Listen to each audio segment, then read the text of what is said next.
بسم اللہ الرحمن الرحیم۔ السلام علیکم ورحمۃ اللہ وبرکاتہ۔ قرآنی وظائف اور مسنون دعاؤں کے لیے ہمارے چینل کو ضرور سبسکرائب کریں۔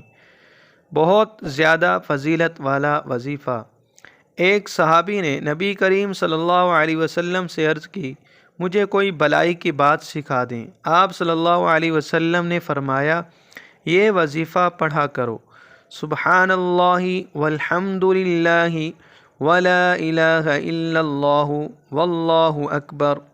اس نے عرض کی، اے اللہ کے رسول صلی اللہ علیہ وسلم، یہ اللہ کے لیے ہے، میرے لیے کیا ہے؟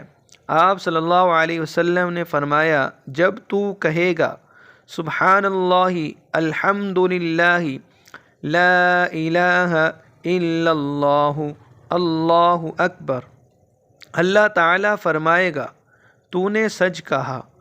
اور جب تو کہے گا اللہم اغفر لی، اے اللہ مجھے معاف کر دے، اور اللہم ارحمنی، اے اللہ مجھ پہ رحم فرما، اللہم ارزقنی، اے اللہ مجھے رزق عطا فرما، اللہ تعالیٰ فرمائے گا میں نے یہ سب کچھ تجھے عطا کر دیا۔